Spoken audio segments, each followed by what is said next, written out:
Hello my dear students, कैसे हैं आप लोग। आर के Jain book objective solution series के इस लेक्चर में हम डिस्कस करने वाले हैं प्रोडक्शन इंजीनियरिंग के क्वेश्चन नंबर 276 से 300 तक। तो चलिए स्टार्ट करते हैं। क्वेश्चन नंबर 276 इसमें पूछा है which of the following casting method utilise wax pattern. तो इनमें से किस कास्टिंग प्रोसेस के अंदर हम वैक्स पैटर्न का यूज करते हैं। तो ये हम लोग वैक्स पैटर्न किसके अंदर यूज करते हैं, इन्वेस्टमेंट कास्टिंग के अंदर। इन्वेस्टमेंट कास्टिंग को हम लोग डिस्कस कर चुके हैं लास्ट लेक्चर्स में। अगर आप लोगों ने लास्ट लेक्चर्स को नहीं देखा है तो लास्ट लेक्चर्स को ज़रूर देख लें। और ऐसे स्टूडेंट जो अभी पहली बार इस चैनल से जुड़ रहे हैं वो चैनल को सब्सक्राइब करें और लेटेस्ट वीडियो की नोटिफिकेशन के लिए बेल आइकन को प्रेस करें, जिससे आपको लेटेस्ट वीडियो की नोटिफिकेशन मिल जाएगी। तो यहाँ पर इन्वेस्टमेंट कास्टिंग क्या होती है, लॉस्ट वैक्स कास्टिंग प्रोसेस होती है, क्योंकि इसके अंदर जो पैटर्न हम बनाते हैं वो वैक्स के द्वारा बनाते हैं। ये हम लोग डिस्कस कर चुके हैं। उस वीडियो की लिंक मैं यहाँ पे प्रोवाइड कर दूंगा आई बटन में, वहाँ से आप लोग देख लेना।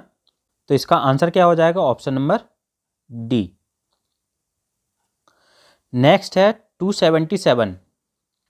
इसमें पूछा है इन स्लश कास्टिंग प्रोसेस। तो स्लश कास्टिंग प्रोसेस के बारे में पूछा है। तो स्लश कास्टिंग प्रोसेस हम लोग डिस्कस कर चुके हैं पहले। यहाँ पर स्लश कास्टिंग का यूज हम किसके लिए करते हैं, to produce thin casting and hollow thin casting. ठीक है, थिन कास्टिंग या फिर हॉलो कास्टिंग प्रोड्यूस करनी हो तो हम क्या किसका यूज करते हैं, स्लश कास्टिंग का यूज करते हैं। इसके अंदर ये हमारी एक डाई होती है। इस डाई के ऊपर हम क्या करते हैं, लिक्विड मेटल को सॉलिडिफाई करते हैं कि जिससे हमें एक डिजायर्ड थिकनेस प्राप्त हो जाए। ये जैसे हमारी ये इसके ऊपर कुछ उस लिक्विड मेटल को सॉलिडिफाई करेंगे तो मान लो हमारे पास इतनी थिकनेस चाहिए हमें और इतनी थिकनेस हमें प्राप्त हो गई। तो उसके बाद इसके ऊपर जो लिक्विड मेटल है उसको हम क्या कर देते हैं, रिमूव कर देते हैं। ठीक है, the liquid metal will be allowed on the die to solidify after getting sufficient thickness. By tilting the die, unsolidified liquid can be removed from the surface of the die. तो जो अनसॉलिडिफाइड liquid है उसको हम die के ऊपर से remove कर देते हैं और इसको हम क्या कहते हैं, पार्शियल सॉलिडिफिकेशन। तो इस प्रकार से हम स्लश कास्टिंग करते हैं। ये हम लोग डिस्कस कर चुके हैं पहले भी। तो इसका आंसर क्या हो जाएगा, the metal is fed into the cavity in metallic mould by gravity. The metal is poured into the die cavity and after a predetermined time the mold is inverted to permit a part of the mold still in the molten state to flow out of the cavity। तो option number B correct हो जाएगा। यहाँ पे इसमें क्या कर रहे हैं, हम मेटल को पोर करते हैं कैविटी के ऊपर और उसके बाद एक प्री डिटरमाइंड टाइम, एक कुछ थोड़ी देर के बाद हम उसको क्या कर देते हैं, रिमूव कर देते हैं जो हमारा लिक्विड मेटल बचा हुआ, क्योंकि हमें डिजायर्ड थिकनेस मिल जाती है। तो जो बचा हुआ लिक्विड मेटल है उसको हम क्या कर देते हैं, निकाल लेते हैं। तो ऑप्शन नंबर बी करेक्ट हो जाएगा इसका। नेक्स्ट है 278। तो यहाँ पे पूछा है इन स्लश कास्टिंग। तो स्लश कास्टिंग के अंदर क्या होता है, कंज्यूमेबल पैटर्न आर यूज्ड, ये नहीं होगा। Plunger is use to force molten metal to fill up the cavities. Vacuum is applied to facilitate complete filling of the casting. When a solid shell of sufficient thickness has formed. जब हमारी solid cell बन जाती है sufficient thickness की तो remaining liquid is poured out. तो जो remaining liquid है उसको हम क्या कर देते हैं, निकाल लेते हैं। तो ऑप्शन नंबर डी करेक्ट हो जाएगा इसका। नेक्स्ट है 279। Pick up incorrect statement about advantages of vacuum die casting. तो वैक्यूम डाई कास्टिंग के बारे में पहले हम लोग डिस्कस कर लेते हैं कि वैक्यूम डाई कास्टिंग होती क्या है। इसके अंदर हम क्या करते हैं कि यहाँ पे देखिए ये क्या है, हमारा एक प्रकार की डाई होती है। तो डाई के दो पार्ट होते हैं, दो हाफ में हम इसको डिवाइड करते हैं। एक अपर पार्ट हो गया, एक हमारा ये लोअर पार्ट हो गया, जो हमारा एक मोल्ड क्रिएट करता है। तो यहाँ पर ये हमारा मोल्ड हो गया, ये जो पार्ट आपको दिख रहा है ये हमारा मोल्ड हो गया। अब इसके अंदर हमारा ये जो बना हुआ है, ये जो शेप है, ये हमारा क्या है, कैविटी फॉर्म हुआ है। तो यहाँ पर इन दोनों डाई के बीच में हमारी कैविटी फॉर्म होती है, ये जो है वो कैविटी फॉर्म हुई है। ठीक है, अब इसके अंदर क्या होता है, ये जो डाई है इसके अंदर वैक्यूम क्रिएट हो जाता है। वैक्यूम के द्वारा हमारी मोल्टन मेटल यहाँ से इसके अंदर एंटर करती है, किसके अंदर, यहाँ पे जो कैविटी है उसके अंदर वैक्यूम के द्वारा एंटर करती है। इसीलिए इसको हम क्या कहते हैं, वैक्यूम डाई कास्टिंग कहते हैं। अब इसके अंदर क्या है कि ये जो हमारा मोल्ड है और ये हमारा एक पार्ट है। अब ये जो कैविटी है, जब हम इसको इस मोल्टन मेटल के अंदर डुबाते हैं इसको, जैसे यहाँ पे आपको दिख रहा होगा, तो यहाँ पे जब हमने मोल्टन मेटल को डुबाया है मोल्टन मेटल के अंदर इसको, तो यहाँ पे ये हमारा वैक्यूम क्रिएट हुआ है। अब हम जानते हैं कि जो लिक्विड या मेटल का फ्लो होता है वो हाई प्रेशर से लो प्रेशर की ओर होता है। तो यहाँ पे हमारा वैक्यूम क्या हो गया, लो प्रेशर हो गया, और यहाँ पे क्या होगा, हाई प्रेशर होता है। हाई प्रेशर क्यों क्यों होता है, यहाँ पर हम क्या करते हैं, दोनों साइड से एयर भी ब्लो करते हैं, एयर के द्वारा यहाँ पे हाई प्रेशर पर एयर ब्लो करते हैं, तो जिससे के कारण यहाँ पे हाई प्रेशर क्रिएट हो जाता है। और ये यहाँ पे क्या होता है, एटमॉस्फेरिक प्रेशर से ज़्यादा होता है, और वैक्यूम हमारा एटमॉस्फेरिक प्रेशर से कम हो जाता है। तो यहाँ से मोल्टन मेटल क्या होगी, वैक्यूम के कारण इस पाइप के थ्रू, ये जो पाइप आपको दिख रहा है, इस पाइप के थ्रू यहाँ पे ये एक गेट होता है, ये जैसे हमारा क्या है, गेट है। इस गेटिंग सिस्टम के थ्रू हमारी मोल्टन मेटल उस कैविटी के अंदर एंटर करती है। ठीक है, तो ये होती है हमारी वैक्यूम डाई कास्टिंग। ठीक है, ये आप लोग रीड कर लेना पूरा। इसका यूज हम किसके लिए करते हैं, ये देखिए, this process is an alternative to investment shell mould and green sand casting, particularly suitable for thin walled complex shape के लिए with uniform properties. Uniform properties मिलती हैं हमें इसके अंदर, और किसके लिए सूटेबल है, थिन वॉल्ड कॉम्प्लेक्स शेप्स के लिए सूटेबल है। ठीक है, तो यहाँ पर इसके अंदर पोरोसिटी क्या हो जाएगी, रिड्यूस हो जाती है, और गुड क्वालिटी की कास्टिंग मिलती है हमें इसके अंदर, सरफेस फिनिश भी अच्छी होती है, और इंजेक्शन प्रेशर भी हमारा क्या हो जाता है, रिड्यूस हो जाता है, क्योंकि वैक्यूम का यूज कर रहे हैं तो इंजेक्शन प्रेशर भी कम हो जाता है हमारा। यहाँ पे ऑप्शन नंबर डी जो है वो इनकरेक्ट है, लेस मेटल इज यूज्ड। इसके अंदर जो मेटल है, मेटल उतनी ही यूज होगी, क्योंकि यहाँ पर यूनिफॉर्मिटी अच्छी है, प्रोडक्ट है वो गुड क्वालिटी का है, तो यहाँ पर लेस मेटल जो है वो इनकरेक्ट स्टेटमेंट हो जाएगा, ऑप्शन नंबर डी। नेक्स्ट है 280, ऑर्नामेंट्स आर कास्टेड बाय। तो ऑर्नामेंट्स हमारे किसके द्वारा कास्ट किए जाते हैं, हम लोगों ने देखा था अभी इससे पहले वाले लेक्चर में, ऑर्नामेंट्स कास्ट किए जाते हैं हमारे कार्थियस प्रोसेस। कार्थियस प्रोसेस को हम कहते हैं प्रेस्ड कास्टिंग, प्रेस्ड कास्टिंग भी कहते हैं। तो प्रेस्ड या कार्थियस प्रोसेस, तो इसके द्वारा हम क्या करते हैं, ऑर्नामेंट्स प्रोड्यूस किए जाते हैं। This process was developed by the Carthius के द्वारा फ्रांस में डेवलप की गई थी, mainly used for ornamental products. जो ऑर्नामेंटल प्रोडक्ट्स बनाए जाते हैं वो हमारे प्रेस्ड कास्टिंग के द्वारा बनाए जाते हैं। ठीक है, तो इसका आंसर हो जाएगा हमारा ऑप्शन नंबर सी। नेक्स्ट है 281, यहाँ पे भी वही है, ऑर्नामेंट्स ऑब्जेक्ट किसके द्वारा बनाए जाते हैं, हमारे प्रेस्ड कास्टिंग के द्वारा, ऑप्शन नंबर डी बी हो जाएगा यहाँ पे, प्रेस्ड कास्टिंग। नेक्स्ट है 282, steel and cast iron pipes are casted by. Steel और कास्ट आयरन पाइप्स हम किसके द्वारा बनाते हैं, सेंट्रीफ्यूगल कास्टिंग के अंदर जो ट्रू कास्टिंग है उसके द्वारा बनाते हैं। ठीक है, ये हम लोग डिस्कस कर चुके हैं पहले, अगर आप लोगों ने पहले वाले लेक्चर्स नहीं देखा है तो वो ज़रूर देख लें। यहाँ पे देखते हैं, the casting of good quality, dimensional accuracy and external surface details are obtained by this process. In addition to pipes, typical parts are made including bushing, engine cylinders, liner, bearing rings. ये सारी चीज़ें हम किसके द्वारा बनाते हैं, true centrifugal casting के द्वारा। किसके साथ में, पाइप्स के साथ साथ पाइप्स भी बनाए जाते हैं। यहाँ पर mould surfaces can be shaped so that pipes with various outer shapes including square और पॉलीगन कैन बी कास्टेड। तो इसके द्वारा हम ट्रू सेंट्रीफ्यूगल कास्टिंग के द्वारा पाइप्स भी बना सकते हैं, और क्या बना सकते हैं, बुशिंग, इंजन सिलेंडर, लाइनर और बियरिंग्स बना सकते हैं, बियरिंग रिंग्स बना सकते हैं, विद और विदाउट फ्लेंजेस। तो इसका आंसर क्या हो जाएगा, option number C, true centrifugal casting. Next है 283, in hot chamber method of die casting. तो hot chamber method of die casting के अंदर पूछा है ये, the melting pot is integral with the die casting machine.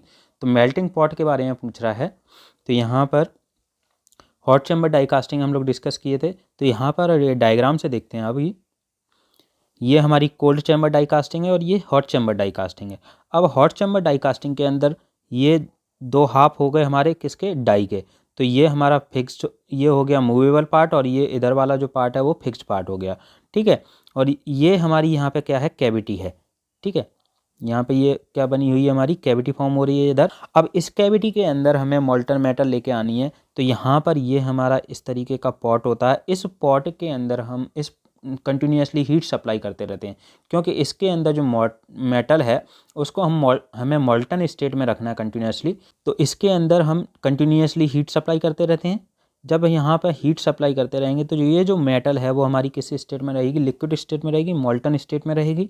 तो यहाँ से हम क्या करते हैं, ये जो प्लंजर है, ये प्लंजर ऊपर से फोर्स अप्लाई करता है प्लंजर की सहायता से, और ये गूज नेक बनी हुई है यहाँ पे, गूज नेक के थ्रू हमारा जो मोल्टन मेटल है वो इसके अंदर एंटर करता है कैविटी के अंदर। तो ये होती है हमारी हॉट चैम्बर डाई कास्टिंग। इसको हॉट चैम्बर इसीलिए कहा जाता है क्योंकि हम इसके अंदर कंटिन्यूसली हीट सप्लाई कर रहे हैं। तो यहाँ पर ये जो पॉट है, जो पॉट बना हुआ है वो हमारा कंटिन्यूसली हॉट कंडीशन में रहता है, क्योंकि यहाँ पे जो मोल्टन मेटल है वो हॉट रहती है, मोल्टन स्टेट में रहती है हमेशा। तो इसीलिए इसको हॉट चैम्बर डाई कास्टिंग कहते हैं। और जो कोल्ड चैम्बर डाई कास्टिंग है, इसके अंदर कोल्ड चैम्बर का मतलब क्या है कि यहाँ पर जो मोल्टन मेटल है वो हमारी कहीं दूसरी जगह पर मोल्टन मेटल में कन्वर्ट की जा रही है, वहाँ से हम लेके यहाँ आ रहे हैं, ठीक है, आ रहे हैं समझ में। इसीलिए जो मोल्टन मेटल जब हम यहाँ से लेकर आएंगे यहाँ तक, तो एयर के कांटेक्ट में आएगी। एयर के कांटेक्ट में आने से क्या होगी, थोड़ी बहुत वो ठंडी होगी। तो इसीलिए इसको क्या कहते हैं, कोल्ड चैम्बर डाई कास्टिंग, क्योंकि यहाँ पर जो मोल्टन मेटल है वो हमारी एक अलग दूसरी जगह पे वहाँ पे मोल्टन मेटल में कन्वर्ट की जा रही है। और उसके बाद इस लैडल की सहायता से हम इसको लेकर आते हैं, और लैडल की सहायता से यहाँ इसके अंदर हम पोर करते हैं। तो ये होती है कोल्ड चैम्बर डाई कास्टिंग। और यहाँ पर ये प्लंजर है, प्लंजर की सहायता से हम जो लैडल की सहायता से हम मेटल को पोर कर रहे हैं, उस मेटल को कैविटी के अंदर भेजते हैं, ठीक है। तो यहाँ पर क्या है, इसके अंदर ये इंटीग्रल पार्ट होता है जो पॉट है, मोल्टन पॉट, और इसके अंदर इंटीग्रल पार्ट नहीं होता है। इसके अंदर हम अलग से हीट कर रहे हैं, अलग से मोल्टन मेटल कन्वर्ट कर रहे हैं, ठीक है। तो यहाँ इसका आंसर क्या होगा, the melting pot is integral with die casting machine. तो ऑप्शन नंबर ए ही करेक्ट हो जाएगा। नेक्स्ट है 284, स्केप्स और buckles are the casting defect. तो स्केप्स कैसे डिफेक्ट होते हैं हमारे, स्केप डिफेक्ट मेनली किसके कारण होता है, अगर ये हमारा एक मोल्डिंग सैंड है, मोल्डिंग सैंड के कुछ पोर्शन अगर यहाँ से ब्रेक हो जाए, ठीक है, तो उसके ब्रेक होने से क्या होगा, यहाँ पे कुछ रेसेस बन जाएंगे। तो उन रेसेस में जो मेटल है हमारी, जब हम मोल्टन मेटल को फिल करते हैं तो वो मेटल हमारी इस रेसेस के अंदर चली जाती है, जिसके कारण कुछ डिफेक्ट प्रोड्यूस हो जाता है, इस तरीके का इरेगुलर शेप प्रोड्यूस हो जाता है। तो इसी को हम क्या कहते हैं, स्केप कहते हैं, ठीक है। ये मेनली किसके कारण होती है, it is caused by two fine sand, या फिर लो परमिएबिलिटी ऑफ द सैंड, या फिर uneven rhyming of the mould. तो यहाँ पर ये स्केप जो डिफेक्ट है वो मेनली किसके कारण होता है, अगर हमारा सैंड बहुत फाइन है, या फिर परमिएबिलिटी बहुत लो है, या फिर उसके अंदर जो रैमिंग हमने की है वो कैसी है, अनइवन है। तो ये हमारा क्या हो जाएगा, स्केप डिफेक्ट हो जाता है। तो यहाँ पर आंसर क्या हो जाएगा इसका, which occurs due to some sand searing from the cope. तो यहाँ पर कोप से, मतलब जो मोल्ड होता है हमारा, मोल्डिंग सैंड है, वो हमारा कोप पोर्शन से क्या हो जाता है, सीयर ऑफ हो जाता है। तो उस समय क्या हो जाता है, उसके अंदर कुछ रेसेज बन जाते हैं जिसके अंदर मोल्टन मेटल हमारी चली जाती है। तो ये उसके कारण स्केप डिफेक्ट प्रोड्यूस हो जाता है। ऑप्शन नंबर ए करेक्ट हो जाएगा इसका। नेक्स्ट है 285, in centrifugal casting the impurities are. तो इम्प्योरिटीज़ हमारी कहाँ पे कलेक्ट होती हैं, एट द सेंटर। तो collected in the centre of the casting, option number B correct है। नेक्स्ट है 286, the core in the centrifugal casting is made of. तो सेंट्रीफ्यूगल कास्टिंग के अंदर हम कोर यूज नहीं करते हैं, ऑप्शन नंबर ई करेक्ट है इसका, नो कोर इज यूज्ड। तो यहाँ पर आप लोग रीड भी कर लेना, ये क्या है, no core is used in this process. Next है 287, large and heavy casting are made by. तो लार्ज और हैवी कास्टिंग किसके द्वारा बनाते हैं हम, पिट मोल्डिंग के द्वारा, ऑप्शन नंबर बी है। नेक्स्ट है 288, graphite moulds are used for continuous casting process in order to provide. तो ग्रेफाइट मोल्ड का यूज़ हम कंटिन्यूस कास्टिंग में क्यों करते हैं, तो उसके लिए हमें समझना होगा कंटिन्यूस कास्टिंग क्या होती है। ठीक है, तो कंटिन्यूस कास्टिंग देख लेते हैं पहले। ये हमारी क्या है, कंटिन्यूस कास्टिंग की पूरी प्रोसेस का डायग्राम है यहाँ पर। तो इसके अंदर क्या करते हैं, ये हमारी मोल्टन मेटल है, इस लेडल के अंदर मोल्टन मेटल को हम फिल करते हैं, यहाँ पर मोल्टन मेटल को रखते हैं। अब यहाँ पर ये हमारा क्या लगा हुआ है, एक पैसेज लगा हुआ है। इस पैसेज के थ्रू हमारी जो मोल्टन मेटल है किसके अंदर जाती है, इस पोरिंग बेसिन के अंदर जाती है। ये हमारा एक पोरिंग वेजल या पोरिंग बेसिन होता है, जिसको हम टंडिस भी बोलते हैं। अब यहाँ से हमारी कलेक्ट होती है मोल्टन मेटल इसके अंदर। ठीक है, अब ये जो टंडिस है वो हमारा रिक्वायर्ड क्वांटिटी में मोल्टन मेटल को इसके अंदर फीड करता है। यहाँ पर हमारा लगा रहता है ये मोल्ड। ठीक है, ये हमारा हो गया मोल्ड। अब इस मोल्ड के अंदर हम मोल्टन मेटल कहाँ से फीड कर रहे हैं, टंडिस से। ठीक है, और इसकी जो सरफेस होती है मोल्टन मेटल की, जैसे हमने क्या किया, ये हमारा मोल्ड है, इस मोल्ड के अंदर ये मोल्टन मेटल हमारी एंटर करेगी यहाँ से इस तरीके से। तो ये जो मोल्टन मेटल का जो सरफेस होती है, ऊपर जो परत बनी होती है, उसी को हम कहते हैं मेनिस्कस। लिक्विड का जो लेवल रहता है उसको कहते हैं हम मेनिस्कस। ठीक है, अब इसके अंदर क्या होता है, ये हमारा मोल्ड हो गया। अब मोल्ड के अंदर यहाँ पे ये जो पोर्शन है ये हमारा होता है एक डमी स्लैब होता है। ठीक है, एक डमी बार होता है। इस डमी बार के ऊपर हम मोल्टन मेटल को पोर कराते हैं। ठीक है, यहाँ पे मोल्टन मेटल हमारी इसके ऊपर पोर करेगी, और इसके अंदर क्या करते हैं हम, कभी कभी क्या करते हैं, यहाँ पे आर्गन गैस की सप्लाई भी करते हैं इसकी कूलिंग के लिए, मोल्टन मेटल की कूलिंग के लिए। और कभी कभी क्या करते हैं, यहाँ पर हम वाटर की भी सप्लाई करते हैं, जिससे हमारी जो मोल्टन मेटल है वो कूल होती रहे, सॉलिडिफाई होती रहे। ठीक है, और उसके साथ ही हम क्या करेंगे, यहाँ पे एक्स्ट्रा कूलिंग के लिए यहाँ पे स्प्रे कूलिंग करते हैं। यहाँ पर ये रोलर सपोर्ट दिए गए हैं, ये रोलर सपोर्ट दिए गए हैं यहाँ पर। तो इन रोलर की सहायता से ये जो हमारा स्लैब था, डमी बार था, डमी बार हमारा क्या करेगा, नीचे की ओर आगे की ओर मूव करता जाएगा, और यहाँ से मोल्टन मेटल हमारी नीचे की ओर आती रहती है और धीरे धीरे सॉलिडिफाई होती रहती है। तो जैसे जैसे सॉलिडिफाई होती रहेगी और वैसे वैसे ही हम इस डमी बार को आगे की ओर मूव कराते रहते हैं इन सपोर्ट रोलर की सहायता से। ठीक है, और यहाँ पर हम इस मोल्टन मेटल को सॉलिडिफाई कराते रहते हैं इस स्प्रे कूलिंग की सहायता से, या फिर यहाँ पर आर्गन गैस प्रोवाइड कर देते हैं कभी कभी। तो उसकी सहायता से मोल्टन मेटल हमारी कूल होती रहती है और ये डमी बार हमारा आगे की ओर मूव करता रहता है। तो धीरे धीरे धीरे धीरे ये पूरे मोल्ड कैविटी को फिल कर देते हैं इस तरीके से। तो ये हमारी होती है कंटिन्यूस कास्टिंग प्रोसेस, क्योंकि इसके अंदर हम कंटिन्यूस कर रहे हैं, कंटिन्यूस कास्टिंग हो रही है हमारी। यहाँ से जो मोल्टन मेटल है वो कंटिन्यूसली इसके अंदर जा रही है और धीरे धीरे हम इस डमी बार को आगे की ओर मूव करा रहे हैं। तो इसके अंदर ही हमारी कंटिन्यूस कास्टिंग हो रही है। अब इसके अंदर जो ग्रेफाइड मोल्ड यूज करते हैं वो क्यों यूज करते हैं, जो क्वेश्चन के अंदर पूछा गया है। तो ग्रेफाइड मोल्ड इसलिए यूज करते हैं जिसके कारण क्या होगा, जब मोल्टन मेटल है हमारी यहाँ पे मूव करेगी तो यहाँ पर क्या होगा, हीट ज़्यादा हो जाती है फ्रिक्शन के कारण। तो उस फ्रिक्शन को कम करने के लिए हम क्या करते हैं, ग्रेफाइड मोल्ड का यूज करते हैं, या जिससे वो यहाँ पर क्या करती है, सेल्फ लुब्रिकेशन का काम करती है। ये जो ग्रेफाइड मोल्ड है वो यहाँ पर सेल्फ लुब्रिकेशन का काम करती है। ठीक है, the moulds are generally coated with graphite और similar solid lubricants to reduce friction and adhesion at the molten metal interface and sticking. यहाँ पर हम क्या करते हैं, ग्रेफाइड इसीलिए यूज करते हैं, ये सेल्फ लुब्रिकेटर का काम करती है, या फिर दूसरा कोई लुब्रिकेटर मटेरियल यहाँ पे ऐड कर देते हैं जिससे फ्रिक्शन नहीं होता है इस मोल्ड के बीच में और इस जो मोल्टन मेटल है सॉलिडिफाई होती जा रही है उसके बीच में। ठीक है, क्वेश्चन के अंदर हमारा जो पूछा गया है वो ग्रेफाइड के बारे में पूछा गया है, तो इसका आंसर क्या हो जाएगा, to provide self lubricating quality. ठीक है, फ्रिक्शन को कम करने के लिए हम यहाँ पर ग्रेफाइड यूज करते हैं, तो वो सेल्फ लुब्रिकेटिंग का काम करता है। तो ऑप्शन नंबर बी करेक्ट हो जाएगा। नेक्स्ट है 289, ferrous alloys are usually cast by. तो फेरस अलॉयज को हम किसके द्वारा कास्ट करते हैं, ये पूछा गया है इसके अंदर। तो फेरस अलॉयज क्या होते हैं, ferrous alloys are iron based alloy, ये एक प्रकार के आयरन बेस्ड अलॉय होते हैं that have extensive use in wide range of industry. इसका यूज बहुत सारी इंडस्ट्रीज में किया जाता है because of its flexibility to meet strength, toughness and impact of diverse industrial application. This flexibility depends on the heat treatment procedure. और इसकी जो फ्लेक्सिबिलिटी है, ये जो प्रॉपर्टीज़ हैं वो किस पर डिपेंड करती हैं? हीट ट्रीटमेंट प्रोसेस के द्वारा पर, हीट ट्रीटमेंट प्रोसेसेस के ऊपर डिपेंड करती है। Which modify the final micro structure, जिसके द्वारा हम फाइनल माइक्रो स्ट्रक्चर को मॉडिफाई कर सकते हैं। किसके द्वारा? हीट ट्रीटमेंट प्रोसेसेस के द्वारा।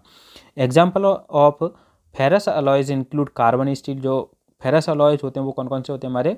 कार्बन स्टील हो गए, अलॉय स्टील हो गए, स्टेनलेस स्टील हो गई, टूल स्टील हो गई, कास्ट आयरन हो गए और कास्ट स्टील हो गए। तो ये हमारे आते हैं फेरस अलॉयज में। ठीक है, फेरस अलॉयज के लिए हम जो कास्टिंग यूज करते हैं वो कौन कौन सी कास्टिंग होती हैं? वो हमारी होती है इन्वेस्टमेंट कास्टिंग, सेल कास्टिंग और सैंड कास्टिंग। अगर हमें फेरस अलॉयज की कास्टिंग करनी है तो स्पेशल इक्विपमेंट की रिक्वायरमेंट होती है। किसके लिए? मेल्टिंग और पोरिंग के लिए। अगर हमें फेरस मटेरियल को मेल्ट करना है और उसको पोर करना है तो उसके लिए स्पेशल टाइप के इक्विपमेंट्स की आवश्यकता होती है। और ये स्पेशल टाइप के इक्विपमेंट्स हमें किसके अंदर मिलते हैं? इन्वेस्टमेंट कास्टिंग के अंदर और स्लश कास्टिंग या सेल कास्टिंग के अंदर मिलते हैं। ठीक है, तो यहाँ पे जो ऑप्शन में दिए गए हैं वो हॉट चैम्बर मशीन दी गई है, कोल्ड चैम्बर दी है, डाई कास्टिंग दी है और डायरेक्ट ब्लो मशीन दी है। तो इनमें से कोई भी नहीं है, ऑप्शन नंबर ई करेक्ट हो जाएगा इसका। नेक्स्ट है 290। The tolerance is produced by investment casting process are of the order of.